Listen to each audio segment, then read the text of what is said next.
आऊज़ुबिल्लाहि मिनश्शैतानिर्रजीम बिस्मिल्लाहिर्रहमानिर्रहीम अस्सलाम वालेकुम वरहमतुल्लाहि वबरकातुहू। इस दुनिया में बहुत सारे लोग ऐसे हैं जो ये कहा करते थे कि उनकी दुआएं कबूल नहीं होती, मगर मैं ऐसे बेशुमार लोगों को जानता हूँ अब जो ये कहते हैं कि अब हमारी दुआएं कबूल होने लगती हैं। हम जो भी दुआ अल्लाह रब्बुल इज़्ज़त से मांगते हैं हमारी वो दुआएं कबूल होती हैं। ऐसे भी लोग मेरी ज़िंदगी में आए हैं तो ये कहा करते थे क्योंकि रिस्क में बहुत ज़्यादा तंगी है, बहुत ज़्यादा फाइनेंशियल प्रॉब्लम है। फिर यही लोग थे जो ये कहने लगे कि हमें फरागदस्ती हासिल हो गई और हमारी प्रॉब्लम्स सॉल्व होने लगी। इसी तरह से बहुत सारे लोग हैं जो ये कहा करते थे कि हम पूरी ईमानदारी के साथ अपने बिजनेस को ग्रो करने की कोशिश कर रहे हैं, हमारा बिजनेस बढ़ नहीं रहा है, उसमें कुछ ना कुछ रुकावटें हो जाती हैं जिसकी वजह से तरक्की के चांसेस कम से कम होते रहते हैं। फिर यही लोग थे जो ये कहने लगे कि उनका बिजनेस ग्रो कर रहा है और वो फाइनेंशियली स्ट्रांग हो रहे हैं। इसी तरह से बहुत सारे लोग ऐसे हैं जो बीमार रहा करते थे, फिर अल्लाह रब्बुल इज़्ज़त ने उन्हें सेहत और तंदुरुस्ती अता फरमा दी। बहुत सारे लोग थे जिन्हें मुस्तकबिल के अंदेशों ने घेरा हुआ था, वो डिप्रेशन और एंजाइटी की फेसेस से गुजर रहे थे। एंजाइटी की वजह से वो परेशान रहा करते थे मुस्तकबिल को लेकर, और डिप्रेशन की वजह से माजी की यादों में वो खोए रहते थे। एक तकलीफ, एक दुख, एक दर्द उन पर हावी रहता था। फिर ऐसा करम हुआ अल्लाह रब्बुल इज़्ज़त का कि उनकी एंजाइटी और डिप्रेशन दूर होने लगा। इसी तरह से बहुत सारे लोगों को ये शिकायत थी कि उनके हर काम में रुकावट होती है। अब वो काम किसी भी हवाले से हो, बिजनेस के हवाले से हो, जॉब के हवाले से हो, शादी के हवाले से हो, वीज़े के हवाले से हो, फाइनेंशियल प्रॉब्लम हो, घरेलू मसाइल हों, फिर उनकी भी वो प्रॉब्लम सॉल्व होने लगी। अल्लाह ने मदद फरमाई। और ऐसा वक्त भी कुछ लोगों पर गुजरा है जो ये कहते हैं कि गैर तो गैर होते हैं, अपनों ने भी साथ छोड़ दिया, बजाय इसके कि अपने हमारे मोटिवेट करते, हमें हमारा साथ देते। तो कुछ लोग ऐसे हैं जिनका ये कहना था कि अपनों ने साथ छोड़ दिया, हमें हौसला देने के बजाय हमारे हालात पर ही हंसना शुरू कर दिया। फिर एक वक्त ऐसा भी आया उनकी जिंदगी में कि जिन्होंने साथ छोड़ा था वो साथ जोड़ने पर मजबूर हो गए, साथ रहने पर मजबूर हो गए। और जिन बुरे हालात पे वो हंसा करते थे, आज अच्छे हालात के बारे में वो पूछने पर मजबूर हो गए कि तुम क्या ऐसा कर रहे हो कि तुम्हारे मामलात तरक्की की तरफ जा रहे हैं। ये वो लोग हैं जिन्होंने ऐसे मौके पर, ऐसे वक्त में, ऐसे टाइम पर अल्लाह रब्बुल इज़्ज़त से अपने ताल्लुक़ को मजबूत करने की कोशिशें शुरू कर दी और ज़िक्र इलाही करना शुरू किया। इस्तिग़फ़ार को और दुरूद पाक को ज़्यादा से ज़्यादा पढ़ना शुरू किया। इस्तिग़फ़ार करना शुरू किया, वो भी दिल से अस्तग़फ़िरुल्लाह पढ़ना शुरू किया। और जैसे भी उनके हालात थे, उस हालात में उन्होंने अल्लाह का शुक्र अदा करना शुरू कर दिया। तो इस्तिग़फ़ार करने की वजह से, अस्तग़फ़िरुल्लाह पढ़ने की वजह से, दुरूद पाक को ज़्यादा से ज़्यादा पढ़ने की वजह से और शुक्र अदा करने की वजह से इन लोगों की ज़िंदगी में पॉजिटिव चेंज आया। इसी तरह से इस दुनिया में कुछ ऐसे लोग भी हैं जिनके साथ कुछ ऐसी प्रॉब्लम्स हैं जो बहुत तकलीफ देह हैं उनके लिए भी। और उन बेशुमार प्रॉब्लम्स में से सबसे अहम तरीन प्रॉब्लम यह है कि जब वो ज़िक्र की कसरत करते हैं, जब वो ज़िक्र इलाही करते हैं, तो वो बहुत ज़्यादा तकलीफ में आने लगते हैं और उनको इस सवाल का जवाब नहीं मिल पाता या उनको तकलीफ़ात क्यों हो रही हैं। इसके पीछे बहुत सारी वजूहात हैं, कोई एक वजह नहीं होती। हर इंसान मुख्तलिफ है तो उसकी प्रॉब्लम्स भी डिफरेंट्स हो सकती हैं, मगर कुछ अहम तरीन बातों का मैं तज़किरा कर रहा हूँ। और जिन लोगों के साथ भी ऐसा हो रहा है कि जब वो ज़िक्र करते हैं, ज़्यादा से ज़्यादा करने की कोशिश करते हैं, तो उनकी तबीयत ख़राब हो जाती है या उनके मामलात मज़ीद और ख़राब होने लगते हैं और वो चाहते हैं कि वो ज़्यादा से ज़्यादा अल्लाह का ज़िक्र करें। उनकी ये चाहत है कि वो ज़्यादा से ज़्यादा ज़िक्र इलाही करने वाले बन जाएँ। तो वो मेरी बात को तवज्जो के साथ सुनें। इसी तरह से जिस तरह से इस वक्त आप मेरी आवाज़ को सुन रहे हैं और मुझे देख रहे हैं, इसी फ़ोकस के साथ देखते रहें। मैं कुछ वजूहात का तज़किरा करने वाला हूँ। अगर आपने मेरी बात को तवज्जो के साथ सुना तो आप ज़िक्र करना छोड़ेंगे नहीं, बल्कि अपनी ज़िक्र की तादाद को और मज़ीद बढ़ाते जाएँगे। मेरी ज़िंदगी में ऐसे लोग आए जिन्होंने ये बताया कि जब वो ज़्यादा अल्लाह का ज़िक्र करते हैं, ज़िक्र इलाही करते हैं या अस्तग़फ़िरुल्लाह को बहुत ज़्यादा पढ़ने की कोशिश करते हैं, तो उनकी तबीयत ख़राब होने लगती है और वो फिर ज़िक्र करना छोड़ देते हैं।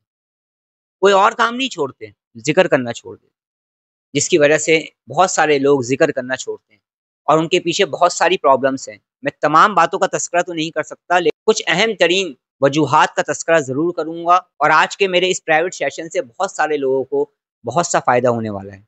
सबसे पहले आम सी वजह यह है कि जो लोग ज़्यादा ज़िक्र करने के आदी नहीं होते और अब उन्होंने ज़िक्र स्टार्ट करते हैं, वो जब अल्लाह का ज़िक्र स्टार्ट करते हैं, वो अस्तगफिरुल्लाह को कसरत से पढ़ते हैं या कोई सा भी ज़िक्र करते हैं, तो क्योंकि उनके माइंड को आदत नहीं होती, उनके सबकॉन्शियस को आदत नहीं होती, उनके कॉन्शियस को आदत नहीं होती, उनकी बॉडी को आदत नहीं होती। तो क्या होता है कि शुरू-शुरू में हमारा माइंड, हमारा कॉन्शियस माइंड, हमारा सबकॉन्शियस माइंड और हमारी बॉडी की फ्रीक्वेंसी चेंज होती है। क्योंकि हमारा नफ्स नहीं चाहता कि हम अल्लाह का ज़िक्र करें, शैतान नहीं चाहता, तो मुख्तलिफ़ किस्म की प्रॉब्लम्स को पैदा करने की कोशिश की जाती है। अगर इंसान मुसलसल ज़िक्र करता चला जाए और अल्लाह से मदद मांगे, तो यकीन करें प्रॉब्लम सॉल्व हो जाती है। ये तकलीफ़ात होना वक्त के साथ साथ बंद हो जाती है। कुछ लोग ऐसे भी होते हैं जिनके साथ बहुत ज़्यादा हाईएस्ट लेवल की नेगेटिव एनर्जी होती है। ये नेगेटिविटी, ये नेगेटिव फोर्स, ये नेगेटिव एनर्जी चाहे किसी भी फॉर्म में हो, जिसकी तफसीलात मैं मुख्तलिफ वीडियोज़ में बयान करता रहता हूँ। जब मैं नेगेटिविटी के ऊपर गुफ्तगू करता हूँ, ब्लैक मैजिक पर बात करता हूँ, ईवल आई पर बात करता हूँ, नेगेटिव फोर्स पर बात करता हूँ, शयातीन जिन्नात पर बात करता हूँ, तो बहुत सारी चीज़ें मैं बयान कर चुका हूँ, उनका हल भी बयान कर चुका हूँ। यहाँ सिर्फ समझाने के लिए कर रहा हूँ। तो जो ये नेगेटिविटी होती है ना, ये अंधेरे की तरह होती है।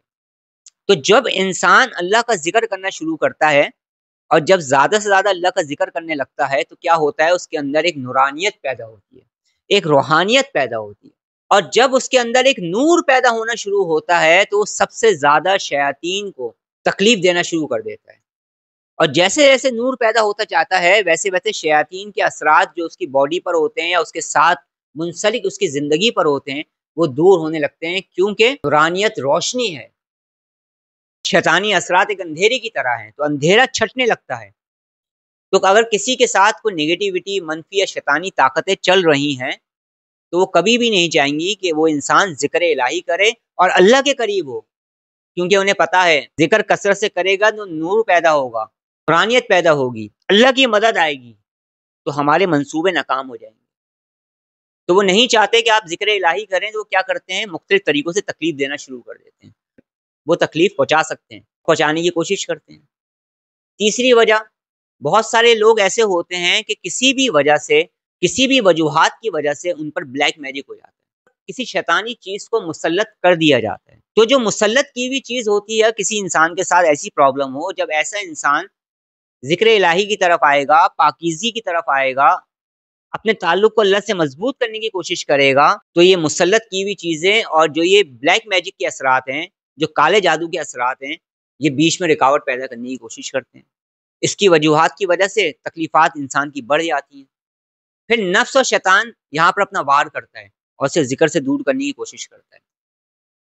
तो जिस इंसान के साथ भी नेगेटिविटी होगी, नेगेटिव एनर्जी होगी, नेगेटिव फ़ोर्स होगी और अगर वो कसरत से अल्लाह का ज़िक्र नहीं करता है और जब करना शुरू करता है, तो मुख्तलिफ़ प्रॉब्लम्स उसे हो सकती हैं। ये मैं अपने एक्सपीरियंस की बिना पर ये बातें कर रहा हूँ, क्योंकि ऐसे लोग मैं अपने इस रूहानी सफ़र में देख चुका हूँ और उनके साथ जो प्रॉब्लम थी उसे सॉल्व करने की मैंने कोशिश की, अल्लाह से मदद माँगी, उनकी ये प्रॉब्लम सॉल्व हुई और ऐसे बेशुमार लोग जिनके साथ ऐसी प्रॉब्लम थी, जब उनकी नेगेटिविटी को मैंने हटाया, अल्लाह से मदद माँगी, तो यही वो लोग थे जो बाद में कसरत ज़िक्र करने वाले लोगों में शुमार होने लगे। इसमें उनकी कोशिश भी शामिल है। इसी तरह से बहुत सारे लोग होते हैं ना, उनके साथ ईवल एंटिटीज़, ईवल आई की प्रॉब्लम होती है। ईवल आई की वजह से क्या होता है, उनकी पूरी ज़िंदगी मुतासिर हो रही होती है, उनकी पूरी ज़िंदगी ख़राब हो रही होती है। ईवल आई के असरात जो होते हैं, वो इंसान को तबाह और बर्बाद भी कर देते हैं। और ईवल आई की जो फ़ोर्स है, वो बहुत ज़्यादा हाई लेवल पर हो, ऐसा इंसान अगर ज़िक्र नहीं करता है ज़्यादा और जब फिर वो ज़िक्र करना शुरू करता है, तो भी उसको जिस्मानी प्रॉब्लम हो सकती हैं या मुख्तलिफ़ प्रॉब्लम्स उसे होने लगती हैं। ऐसा भी देखने में आया है, ये भी मैं अपने एक्सपीरियंस की बिना पर कर रहा हूँ। तो ये तमाम लोग जिनका मैं तज़किरा कर चुका हूँ, अगर अपने ज़िक्र को करना ना छोड़ें और इनके साथ जो भी प्रॉब्लम है, जो भी इनके साथ मर्ज़ है, उस मर्ज़ को ख़त्म करने की भी कोशिश करें, तो ये प्रॉब्लम उनकी सॉल्व हो जाएगी आसानी के साथ। और अगर जिक्र वो करते चले जाएंगे, जिक्र इलाही करते चले जाएंगे, अल्लाह से मदद मांगेंगे, और सूरह फलक और सूरह नास और सूरह हशर की आखिरी 5 आयत को पढ़कर पानी पे दम कर कर अगर पीना शुरू कर देंगे तो भी नेगेटिविटी खत्म होने लगेगी। सदका ज़्यादा देंगे तो आप देखेंगे आपकी ज़िंदगी में आराम आने लगेगा। आज मैं इस टॉपिक पर गुफ्तगू इसलिए कर रहा हूँ कि बहुत सारे ऐसे मैसेजेस मेरे पास आ चुके हैं और बहुत सारी ऐसे लोगों की प्रॉब्लम्स को मैंने सॉल्व करने की कोशिश की है, अल्लाह से मदद मांगी है। तो मैंने ये देखा है कि पहले वो जिक्र करते थे ना तो उनकी तबीयत खराब होती थी, मगर जब उन्होंने जिक्र करना नहीं छोड़ा, अल्लाह से मदद मांगी, या अल्लाह हम जिक्र नहीं छोड़ेंगे, हम तेरा जिक्र करेंगे, हम तेरा नाम लेंगे, तो क्या हुआ, आहिस्ता आहिस्ता प्रॉब्लम उनकी खत्म होने लगी। तो यहाँ पर आपने इस्तकामत का मुजाहरा करना है। अगर आप अस्तगफिरुल्लाह पढ़ रहे हैं, इस्तगफार पढ़ रहे हैं, बहुत ज़्यादा पढ़ रहे हैं और आपके साथ कुछ प्रॉब्लम हो रही है तो आपने जिक्र नहीं छोड़ना है। या अगर आप इसके अलावा कुरान पाक की किसी सूरत की तिलावत कर रहे हैं, सवाब की नीयत से पढ़ रहे हैं या कोई और जिक्र कर रहे हैं तो आपने जिक्र इलाही नहीं छोड़ना है किसी भी हाल में, कुछ भी हो जाए। और अगर आपको ये पता है कि आपके साथ किसी भी तरह की कोई भी नेगेटिविटी है, कोई नेगेटिव एनर्जी है, कोई नेगेटिव फोर्स है, उसका सोल्यूशन क्या है, या तो आप खुद से उसका इलाज करें। बहुत सारी वीडियोस मेरी अपलोडेड हैं, मुख्तलिफ नेगेटिव एनर्जीज को रिमूव करने के लिए बहुत सारी वीडियोस मैं अपलोड कर चुका हूँ। आपके साथ जैसी भी प्रॉब्लम है आप अपनी वो प्रॉब्लम लिखें, उसके साथ मेरे चैनल का नाम लिखें, वीडियोस आपके सामने आ जाएंगी। और बहुत सारी आने वाले दिनों में भी करने वाला हूँ। ब्लैक मैजिक, ईवल आई, negativity, negative energy, negative force को कैसे रिमूव कर सकते हैं, इस पर मुख्तलिफ वीडियोस अपलोडेड हैं। आप चाहें अपना इलाज आप खुद भी कर सकते हैं उन वीडियोस को देखकर, तरीकेकार मैंने सारा समझाया हुआ है। अगर आपके साथ ऐसी कोई प्रॉब्लम है, जिक्र करना किसी भी हाल में नहीं छोड़ेंगे, इस पर अल्लाह का शुक्र अदा करेंगे कि अल्लाह ने हमें तौफीक अता फरमाई कि हम अल्लाह का जिक्र करने वाले बन रहे हैं, अल्लाह का जिक्र कर रहे हैं। नमाजों की पाबंदी करें, दुरूद पाक को कसरत से पढ़ें और इस्तगफार करते चले जाएं, अस्तगफिरुल्लाह पढ़ें और किसी भी हाल में जिक्र इलाही को ना छोड़ें, चाहे कुछ भी हो जाए। आप देखेंगे अस्तगफिरुल्लाह जब आप पढ़ेंगे, इस्तगफार करेंगे और फिर पढ़ते रहेंगे, इस पर कायम रहेंगे तो आपके रास्ते कुशादा होने लगेंगे। आप जो भी प्रॉब्लम है उससे निकलने का हल आपको मिलने लगेगा। तो बहुत सारे लोग हैं जो जिक्र इलाही करते हैं और उनकी तकलीफात में इजाफा हो जाता है, तो उसकी कुछ वजूहात का तज़किरा मैंने अभी कर दिया है, कुछ वजूहात का तज़किरा मज़ीद और भी मैं कर दूंगा। लेकिन अस्तगफिरुल्लाह जिन लोगों ने पढ़ा है उनकी ज़िंदगियों में हैरत अंगेज़ तब्दीलियाँ आई हैं, उनकी प्रॉब्लम सॉल्व हुई हैं। मैं मज़ीद वाक़यात भी ज़िंदगी रही तो इंशाअल्लाह ताला इस्तग़फ़ार पढ़ने वालों के हैरानकुन वाक़यात बयान करूँगा मज़ीद और भी, कि इतनी परेशान हाल ज़िंदगी के घंटे भी गुजारना मुश्किल हुआ करता था, इतनी परेशान हाल ज़िंदगी हो गई थी। मगर जब उन लोगों ने अस्तगफिरुल्लाह पढ़ना शुरू किया, इस्तगफार करना शुरू किया, दुरूद पाक पढ़ना शुरू किया और वो जिस हाल में भी हैं, उस हाल में अल्लाह का शुक्र अदा करना शुरू किया, दिल से शुक्र अदा करना शुरू किया, तो क्या हुआ, उनके हालात ज़िंदगी बदल गए, उनके मामलात खुल गए, राह में हायर रुकावटें दूर हो गईं, उनके रास्ते कुशादा हो गए, वो ज़िक्र करने वाले भी बन गए, वो फ़िक्र करने वाले भी बन गए, उनको इत्मीनान क़ल्ब भी हासिल हुआ और दुनियावी तौर पर कामयाबी भी हासिल हुई। अल्लाह रब्बुल इज़्ज़त हम सबको ज़्यादा से ज़्यादा ज़िक्र इलाही करने की तौफ़ीक़ अता फ़रमाए, आमीन। अब मैं आपसे इजाज़त चाहता हूँ, अपना बहुत ज़्यादा ख़्याल रखिएगा, मुझे दुआओं में याद रखिएगा। अस्सलामु अलैकुम व रहमतुल्लाहि व बरकातुहू।